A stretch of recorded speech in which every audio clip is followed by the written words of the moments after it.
Hello, my name is Michael Tesoro, and I prepared this ACCC Video Case Note on the Google location data cases.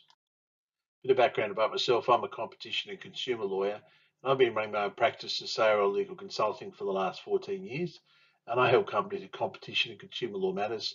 Prior to that, I worked at the ACCC for 15 years in a variety of roles, including as a Director of Enforcement. And starting off with the outline of the presentation, I'll commence with a short introduction and then look at the liability judgment, which was handed down in April 2021, then look at the penalty judgment, which was handed down in August 2022, and then finish with some commentary.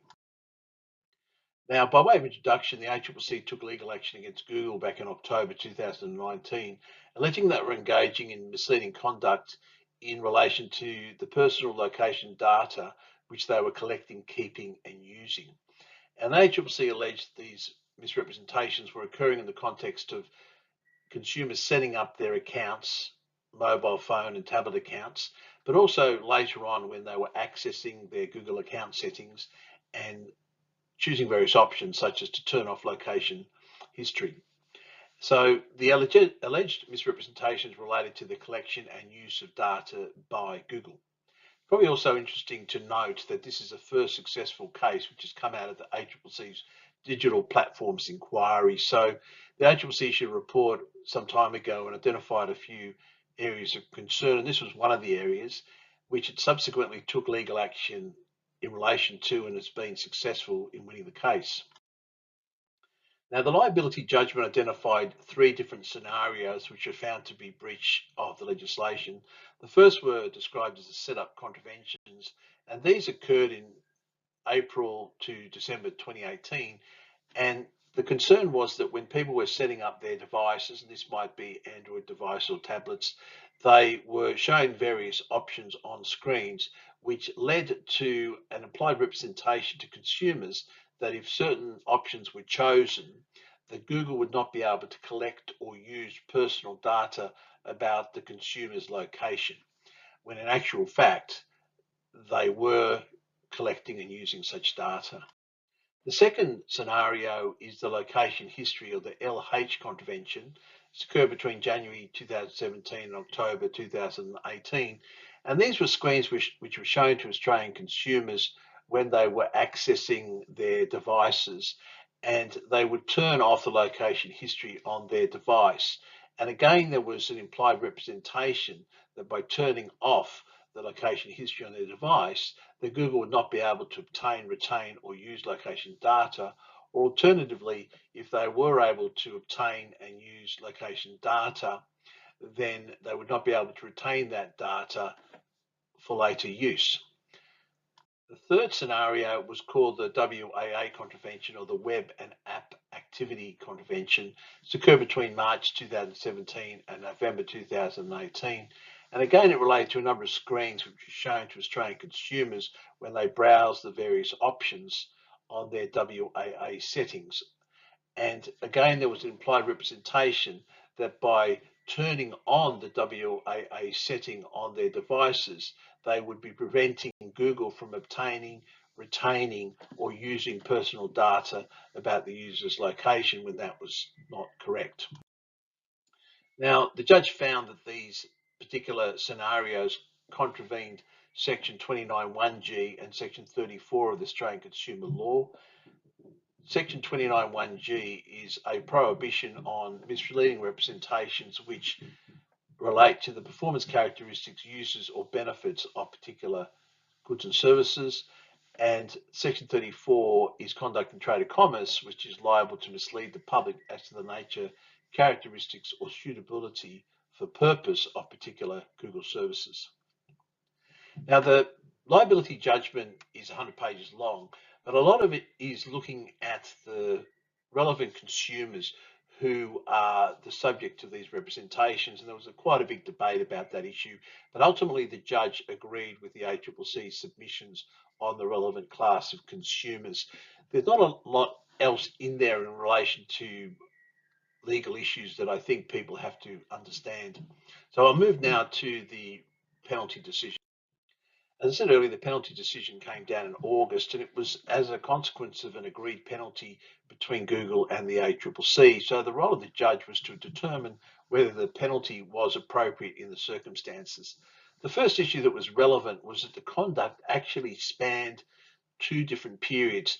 On the 1st of September 2018, the penalty regime under the Australian consumer law changed. Prior to that date, the maximum penalty was $1.1 million per contravention.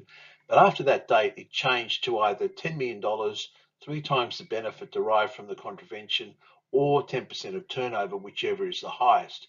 So the first question the judge had to work out was whether to apply the pre-September regime, the post-September regime, or whether to actually consider conduct in both different periods. The other issue that the judge had to look at was the number of contraventions, and here he referred to estimates provided by the ACCC of the number of times consumers had seen the contravening screens. So as you can see, the setup contraventions were viewed 76,000 times, the LH contraventions 57,000 times, and the WAA screens 1.3 million times. So clearly it was seen a lot more often than the other two screens. That results in total number of potential contraventions of 1.4 million. So the judge looked at these two issues and came to a number of conclusions. Firstly, he concluded that because the maximum penalty would be so huge if he simply adopted an arithmetic approach and multiplied the number of breaches by the penalty, that such a number would be so disproportionately large that would actually be unnecessary and unhelpful. So I guess just by way of example, if he'd multiplied 1.4 million by the previous maximum penalty of 1.1 million, it would have resulted in such a huge number that it would have been quite worthless in terms of trying to work out an appropriate penalty. The second thing that he decided that it was not helpful to seek to break up the conduct in relation to when it occurred under the old penalty regime or the new penalty regime. So he thought that that was unnecessary complication. Somewhat surprisingly, however, he did opt to use the more recent penalty regime to consider the penalty, which is effectively the 10% of turnover measure, even though most of the conduct seemed to have occurred under the previous penalty regime. Now, when considering a penalty, the legislation indicates a few issues that have to be considered, and that's set out in section 224. Firstly, the nature and extent of the act or omission and any loss or damage suffered as a result of that act or omission. Also, the circumstances in which the act or omission took place. And finally, whether there's any previous contraventions of the legislation by the relevant company. There was also reference to the French factors, which were set out by, as he was then, Justice French in TPC and CSR, and these have become standard factors which are considered in pecuniary penalty assessments under both the Competition and Consumer Act and the ACL. Firstly, the nature and extent of the contravening conduct, the loss or damage caused, the circumstances of the conduct, how big the contravening company is, whether they have a lot of market power, market share, whether the conduct was deliberate, whether it was engaged in by senior management, whether the company has a culture conducive to compliance with the legislation and with the Act, and finally, whether there's been a disposition to cooperate with authorities. So the other relevant consideration is the High Court's guidance in the Pattinson case, where they made it really clear that the sole, if the primary, if not the sole purpose of setting pecuniary penalties under civil pecuniary penalty legislation is the public interest in compliance with the provisions of the Act by deterring further contraventions. So effectively, when you're looking at penalties, you've got to look at an amount which will promote the public interest by deterring further breaches by the relevant company. So just looking at the penalty judgment, I think the first observation was in paragraph 23. The judge accepted the submission to the parties that the benefit derived by Google from their illegal conduct could not be ascertained. That meant that the 3 times the benefit measure set out under the penalty legislation was not relevant. Then he looked at the revenue derived by Google in Australia, and he worked out that in the period 2017 to 2019, Google's Australian revenue was between $2.1 billion and $3 billion US. Also had to consider how many courses of conduct there were, and that seemed fairly straightforward. There were 3 breaches identified, which he concluded were 3 separate courses of conduct, which means 3 separate events which needed to be subject to a pecuniary penalty. Then he looked at the duration of the conduct at paragraph 48. As you can see, scenario 1 was much shorter at 8 months, and scenario 2 and 3 were longer at 20 months. These are relatively short contraventions, however, not even spanning 2 years. Then he noted in paragraph 49 that Google had taken steps to remedy the conduct by 20th December 2018. So that was something that was counted in their favour for having been proactive and seeking to prevent the misleading representations from continuing to be made. The ACCC also submitted to the court that Google did not deliberately contravene the ACL, so that obviously counted significantly in Google's favour. There was also a submission that Google had not engaged in any previous contraventions of the ACL, which is clearly correct. There was a case which went all the way to the High Court, which the ACCC ultimately lost, but there were no other cases that Google had been found to have breached the ACL. Also, there was agreement that senior management were not involved in the conduct. That's at paragraph 54. That seems somewhat surprising, given that this is major development work on various applications. You would assume that senior management were involved in final sign-off for these particular screens. However, there was no evidence before the court that senior management had been involved.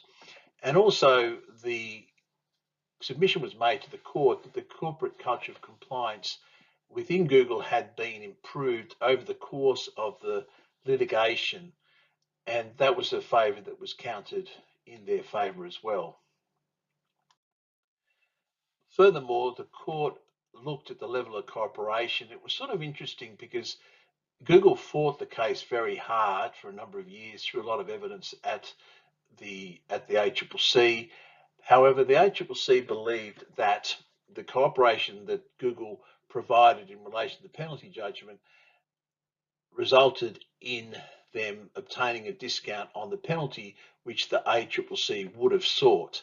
So they got some consideration in terms of cooperation for having agreed to a penalty rather than contesting that. And finally, the judge noted that Google didn't put on any testimonial evidence of contrition. This may have been a statement from a senior executive of Google apologizing for the conduct and expressing contrition. So clearly, Google, in the absence of any testimonial evidence showing contrition, couldn't get any credit for that. So the judge looked at all the relevant factors and noted that the parties were proposing that Google LLC, the US corporation, actually pay the penalty rather than Google Australia. And he accepted that proposal. He believed that by forcing Google LLC, the US corporation, to pay the penalty, that would be sufficient to obtain specific deterrence, and there was no particular need for the Australian entity to be forced to pay that particular penalty. So that was a proposal by both parties that the US corporation be held liable and the Australian corporation not be held liable for the penalty. The judge went on to consider the deterrence factor, and he looked at the submissions made by the parties, which he accepted, that a penalty of $60 million would strike the right balance between deterrence and oppressive severity. So obviously, he looked at the case law, which said that you've got to achieve deterrence, but you can't impose a penalty that is going to be oppressive on the corporation or the individual. And I guess the question mark there is, given how large Google US is, it's hard to believe that a penalty of even a much larger amount would have been oppressive to such a large and profitable organization. He also noted that the proposed penalty had to be higher in relation to the WAA scenario, given there were so many more customers that had seen that particular misrepresentation.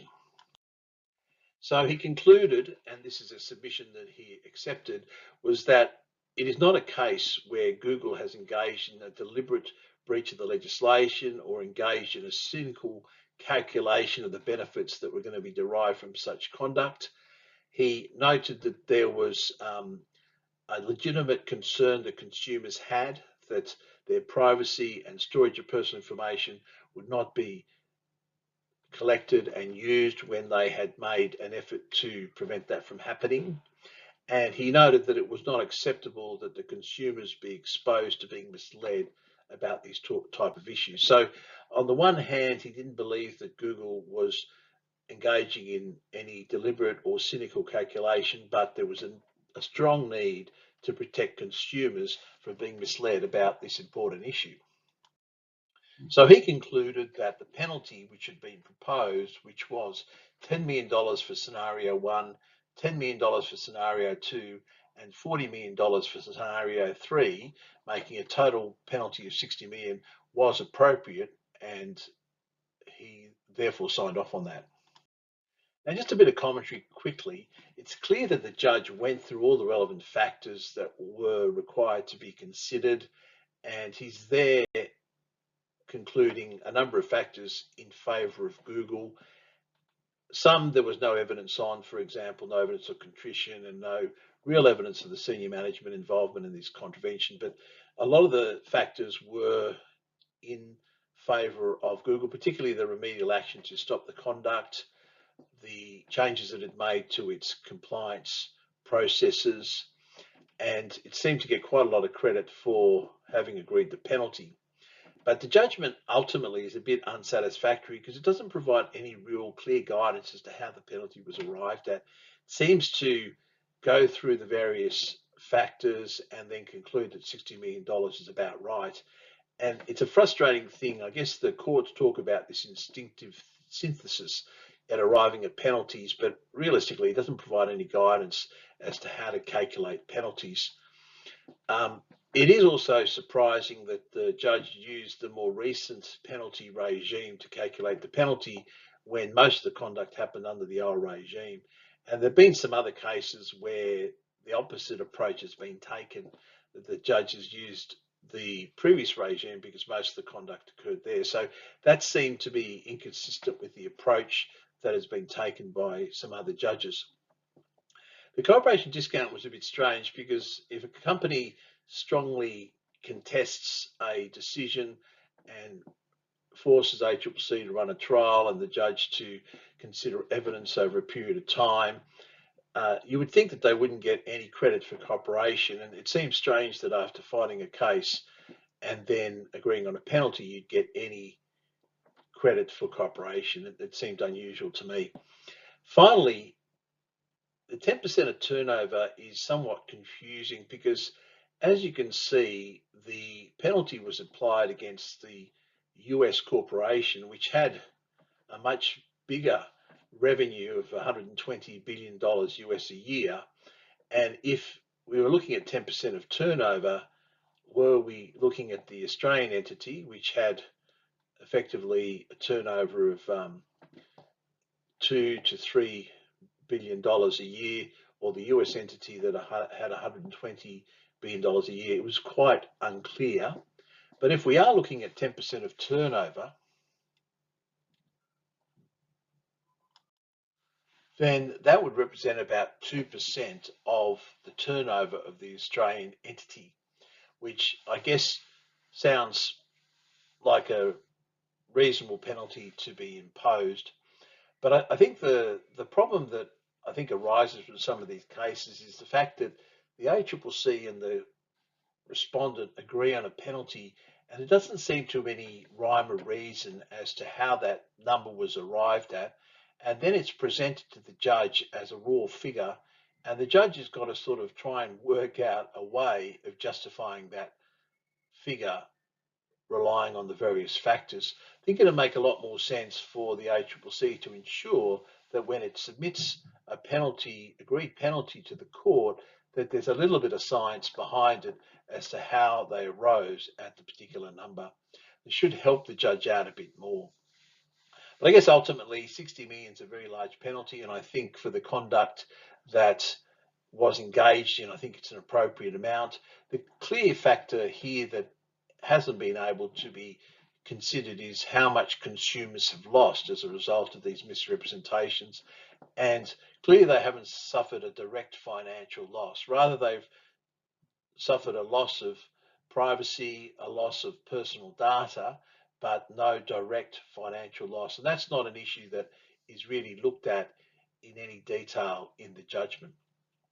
So that's all I had. Hopefully that's been helpful. If you have any questions, feel free to give me a call or drop me an email. Bye-bye.